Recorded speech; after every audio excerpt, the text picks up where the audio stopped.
Angin kencang disertai hujan lebat membuat ratusan rumah warga di Kabupaten Bekasi, Jawa Barat porak-poranda. Dalam waktu 5 menit, 2 rumah warga roboh dan merusak ratusan rumah lainnya.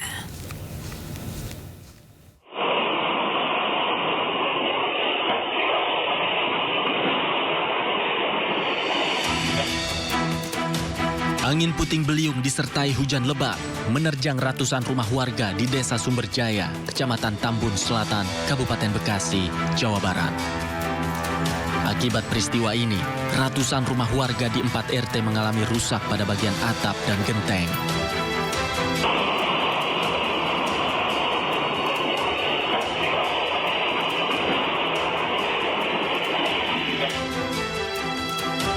Selain itu, hembusan angin yang kencang membuat kanopi rumah warga terbawa angin hingga sejauh 30 meter dan menghancurkan atap rumah.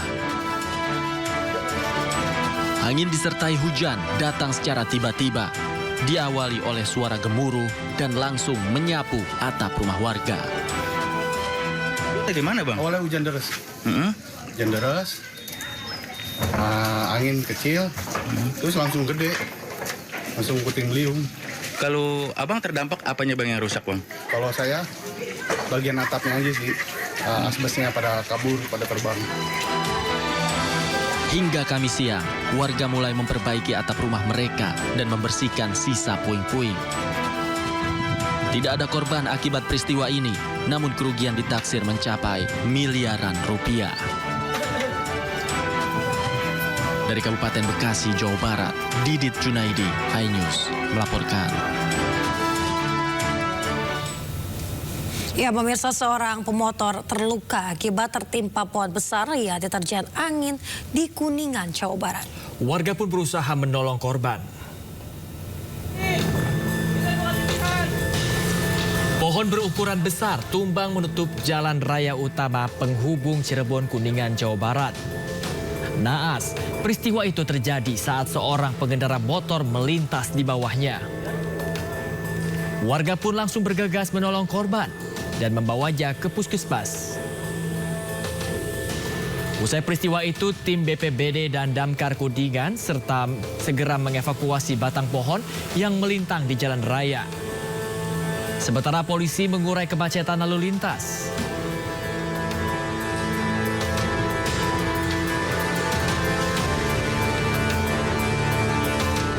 Pemirsa, nekat mencuri kopi di minimarket, seorang WNA ditangkap di kawasan Durensawit, Jakarta Timur. Ya, hasil penggeledahan pelaku mencuri kopi senilai ratusan ribu rupiah.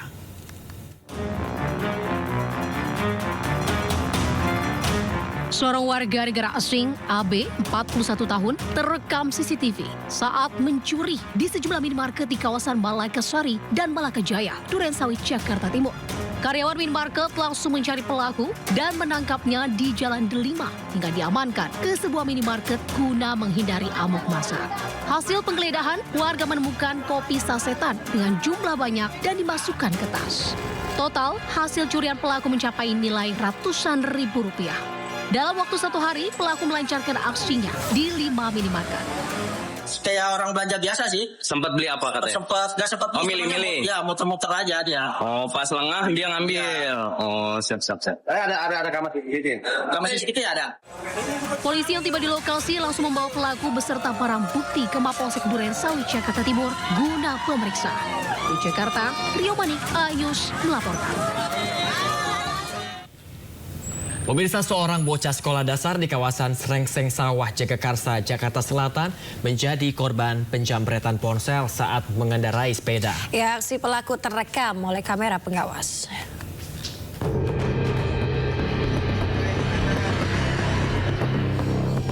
Dalam rekaman CCTV, komplotan jambret melancarkan aksinya di pemukiman warga Jalan Muhammad Kahfi 2, Gang Keramat Bambu, Jagakarsa, Jakarta Selatan. Saat beraksi, 2 orang pelaku jambret tersebut menggunakan sepeda motor terlihat mundar-mandir terlebih dahulu guna mengintai lokasi target. Bagai yang bersambut, ada seorang bocah keluar rumah sambil mengendarai sepeda dan membawa handphone.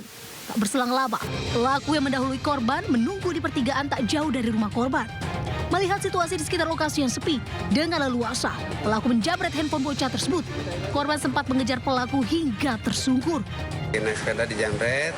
Dengan kejadian itu beliau langsung datang ke rumah si korban melaporkan kepada istri. Demikian. Mengalami luka atau gimana Pak? Artinya besok di siku ini. Baru hari Minggu kemarin. Mudah-mudahan untuk kedepannya kita bisa antisipasi seperti itu. Warga diimbau untuk lebih waspada dan berharap kejadian jambret yang pertama kali terjadi di wilayah tersebut tak terulang kembali. Orang tua korban pun tak melaporkan polisi, namun memviralkannya di media sosial guna memberi efek jerah pelaku. Di Jakarta, Rizky Falupi, iNews melaporkan.